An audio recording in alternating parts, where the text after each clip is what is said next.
The idea of entrusting our newborn daughter to my sister-in-law every day sparked an unexpected call from my husband, Carson, during his workday. It was unlike him to sound so frustrated. He's usually calm and composed. I was caught off guard by his reaction and rushed to explain, aiming to dissolve the confusion swiftly. "Our daughter, Luna, is right here at home, sleeping peacefully," I assured him, puzzled by his surprise and the series of questions that followed. It was clear we were both lost in this unexpected mystery. Determined to uncover the truth, I decided it was time to have a talk with my sister-in-law. "My name is Aurora, and I've been married to Carson for 4 years. He's just a year my senior, and recently we've been blessed with Luna, our first child. Luna is absolutely enchanting, but navigating motherhood for the first time has its challenges. Since my parents are far away, going back to my childhood home for support after childbirth wasn't an option. From the moment we left the hospital, it's been mostly just me during the day, handling everything on my own.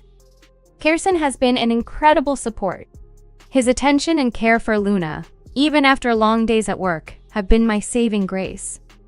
No matter the sleepless nights or Luna's restlessness, he's there, never uttering a complaint. His patience and gentle nature have made this journey manageable and much less stressful. I couldn't be more thankful for his support. So his sudden outburst over the phone took me by surprise. "Aurora, I just heard from Mom and I need to know what's happening," he demanded, his tone laced with confusion and frustration. "Your mom? What are you talking about?" I was bewildered by his mention of leaving our newborn with Liliana every day. Liliana, Carson's sister, lived a short walk away with their parents. Working from home, she was able to look after their mother, who had a bad back. But why would she be taking care of Luna without my knowledge? Carson's concern grew. "How can you think it's okay to leave our 2-week-old baby with someone? Especially when Liliana has never cared for a baby before. I'm worried, Aurora." His words only added to the confusion and concern. It was clear there had been a huge misunderstanding. I knew then that it was crucial to speak with Liliana and get to the bottom of this mix-up. Feeling tired after having a baby is natural, but I was puzzled when you mentioned leaving our little one with Liliana without talking to me first. Your words caught me off guard, creating a sense of urgency I couldn't ignore. Confused, I responded, "I'm lost here.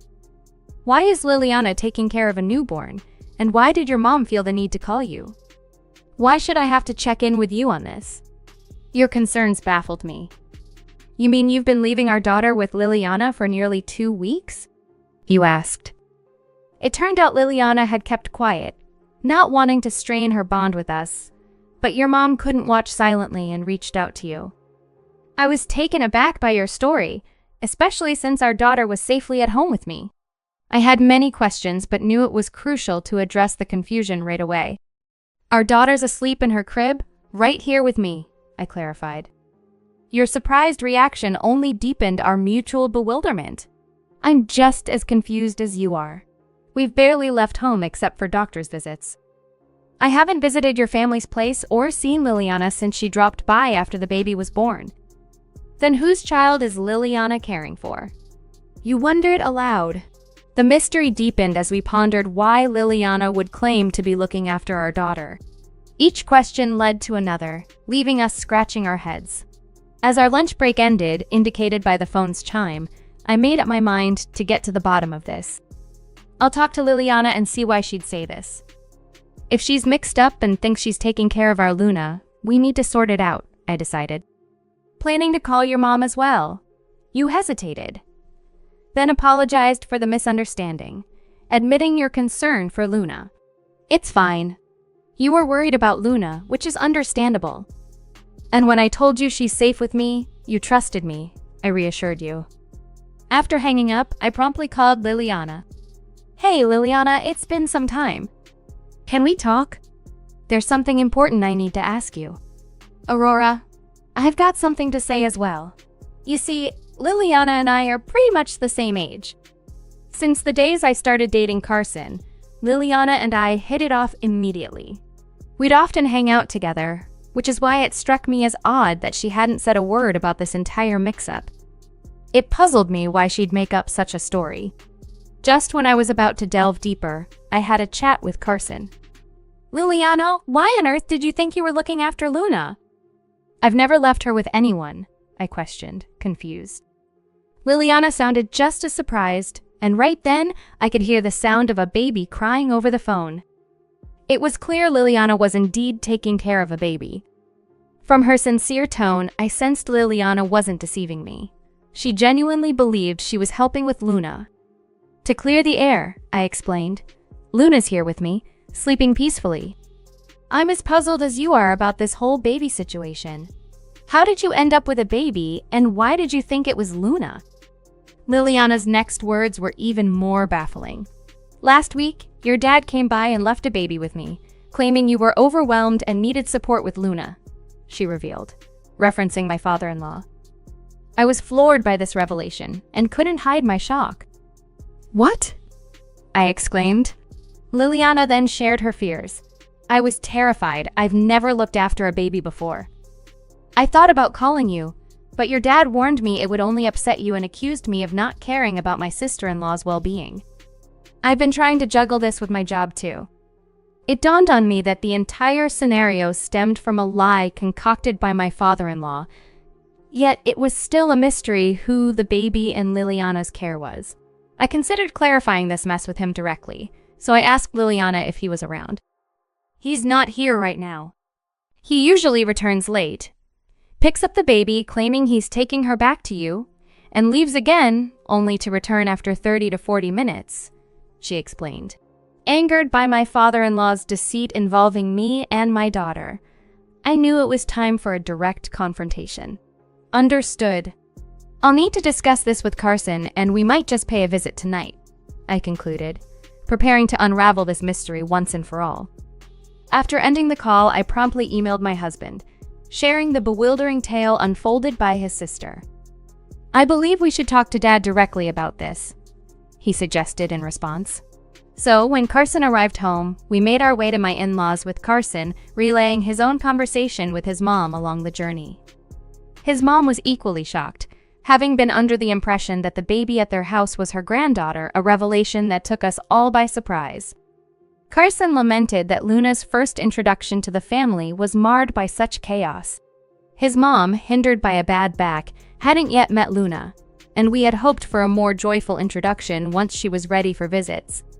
Upon reaching my in-laws, the atmosphere was one of confusion, with my mother-in-law and Liliana visibly perplexed. Liliana broke the silence, voicing her concern that their father hadn't returned with the baby they were caring for. Amidst the awkwardness, I introduced our daughter, Luna, to her grandmother. The tension eased slightly as my mother-in-law admired Luna, remarking on her resemblance to Carson as a baby and expressing her happiness at finally meeting her.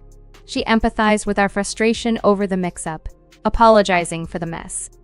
Liliana, equally perplexed, questioned the identity of the child she had been tending to, criticizing her father for the unnecessary confusion and the strain it put on her, believing she was caring for Luna. Trying to diffuse the frustration, Carson pointed out that Liliana should have realized the baby wasn't Luna.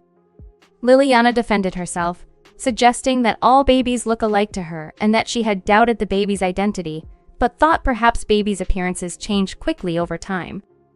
The tension escalated when their father-in-law returned, surprised to find us there.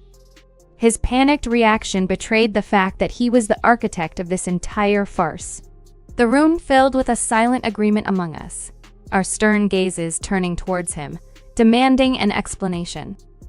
Overwhelmed by the collective scrutiny, he began to fumble for words, unable to justify his actions.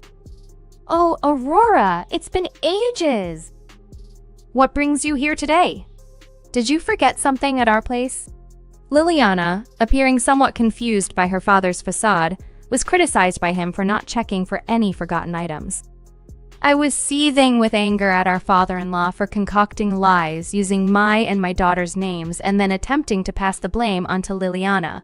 Holding my daughter closer, I noticed Carson and Liliana were equally incensed, their hands balled into fists, signaling their frustration. I couldn't hold back. "Dad, are you really going to pretend like nothing's wrong? This seems beneath even you." His puzzled look at my raised voice signaled he wasn't prepared for our confrontation.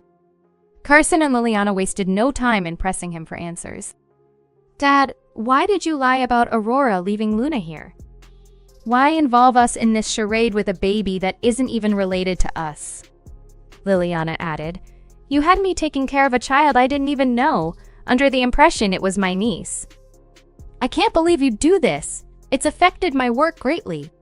Cornered by our collective interrogation, our father-in-law struggled to find a response. Amidst this tense confrontation, my mother-in-law's reaction was notably different. She looked as if she'd seen a ghost, murmuring, "No, you couldn't possibly still be involved with her." Her words left us dumbfounded, and our father-in-law started sweating profusely, playing dumb in the face of these new revelations. Carson's patience had reached its limit. Dad, enough is enough. Stop pretending you're innocent. It's clear you've been lying through your teeth. Just come clean. Even as Carson tried to maintain his composure, his anger was palpable. Dad, you've exploited Aurora and Luna with your lies, and you owe Liliana a massive apology. Taking care of a newborn is no small feat, especially for someone like Liliana, who's never cared for a child. The stress you've caused her is unforgivable. Despite our father-in-law's attempts to deflect, Carson relentlessly pursued the truth, making it clear that no amount of excuses could justify the deception and turmoil he had caused. My husband, relentless in his pursuit for the truth, finally cornered our father-in-law into a confession that left us all speechless. That child is mine, he admitted quietly, his words like a bombshell that halted everything around us. Carson's initial reaction was disbelief, his face frozen in shock, while Liliana and I were similarly struck mute by the revelation. It was my mother-in-law who shattered the ensuing silence. Her voice quivered with emotion, tears pooling in her eyes as she confronted her husband. I knew it. You're still seeing her. I was a fool to believe your lies and forgive you years ago. Confusion spread across Carson's face. What are you talking about? He asked, prompting an even graver admission. Our father-in-law's complexion drained further as my mother-in-law divulged the painful truth of his past affair, a secret kept during the time of our wedding, roughly 4 years ago. She revealed how she had forgiven him after his promises of fidelity, a decision she now regretted amidst the current turmoil. The realization that Luna was mistaken for Carson's sister because of the familial resemblance hit us all hard. My mother-in-law's sorrow escalated into tears, her grief resonating with me, fueling a growing anger towards our father-in-law. Regaining his composure, Carson confronted our father-in-law with palpable outrage. Dad, you've done the unthinkable. Not only did you deceive us, but you also betrayed Mom for the second time. How could you? His voice echoed the disbelief and anger we all felt. Liliana's reaction was one of horror and disgust. What do you mean, my child? You had a child with another woman and left that child with me, treating me like a nanny? This is unfathomable. I can't even look at you right now, she exclaimed, her voice tinged with revulsion. Despite the vehement reproach from his children, our father-in-law responded with a dismissive chuckle, attempting to downplay the gravity of his actions. Calm down. What's done is done. The mother didn't want a relationship or money. She just needed someone to care for the child while she worked, he tried to explain, trivializing the situation. At this point, I couldn't contain my outrage any longer. Enough. Your actions are indefensible. Bringing a life into this world isn't something to laugh off or dismiss. Do you even grasp the seriousness of your actions? At your age, to behave this irresponsibly. My words were a mixture of disbelief and anger towards a man who failed to understand the magnitude of his actions, a man who thought he could simply laugh away the consequences of his betrayal and deceit. In an unexpected moment, my father-in-law lost his balance and fell down, but no one came forward to assist him. Instead, the atmosphere turned tense as Liliana began to express her deep frustration, saying, "You've let us down too many times. We can't accept you as part of our family anymore. I can't bear to be around you, and I don't want to see you again." Despite the harsh words thrown at him, my father-in-law attempted to dismiss their impact, urging everyone not to speak so harshly. Witnessing this, I found myself unable to contain my disappointment and looked at him with a mix of disbelief and anger. I can't continue pretending everything is fine. It's over between us, I declared. My father-in-law, trying to smile through the tension, suddenly seemed older as his face showed the weight of the situation. You forgave me before, he reminded, but the atmosphere had shifted. He tried to justify his actions by suggesting that his mistakes, meant to relieve stress, somehow benefited the household's peace. However, his argument fell on unsympathetic ears as he desperately appealed to my mother-in-law, fearing the loss of the life they built together. You won't really leave me, will you? We've spent decades together, he pleaded. But his words only highlighted the gap between them. My mother-in-law firmly rejected his plea, tired of his excuses and the pain caused by his betrayal. Enough is enough, she said, ready to end their marriage, showing him the reality of his actions and the collective decision to move forward without him. Why don't you just stay with her? I asked, disbelief coloring my tone. Wait, we can figure this out, he pleaded, attempting to downplay his actions as a mere mistake, insisting that his heart belonged only to his wife. Despite his appeals, the air was thick with betrayal, and my sister-in-law's frustration boiled over. We're wasting our breath here. This discussion is pointless, she declared, her decision final. The plan was clear: they would leave, taking their mother with them, and my father-in-law was to keep his distance. I don't ever want to see you again. Leave now, Liliana commanded, her voice firm. Despite the clear directive, my father-in-law remained rooted to the spot, leading to Carson stepping in to enforce the decision physically. Please, just one more chance, my father-in-law begged. But his pleas fell on deaf ears as they turned away from him, leaving him alone with his regrets. As Liliana had foreseen, life quickly spiraled downwards for my father-in-law. Struggling with daily tasks and living in a neglected home, he sought help from his mistress, only to find the door closed in his face. She had no intention of marrying him, and with her own responsibilities and no financial support, she demanded alimony, dragging my father-in-law into legal battles over financial support. In the meantime, my sister-in-law and mother-in-law settled into an apartment close by. As weeks turned into a month since the upheaval, my visits became more frequent, bringing Luna along. My bond with Liliana remained unchanged, a testament to the strength of our relationship. My connection with my mother-in-law was also strong, and I looked forward to building a future together, supported by my husband's sister-in-law and mother-in-law, focused on providing a loving environment for my daughter.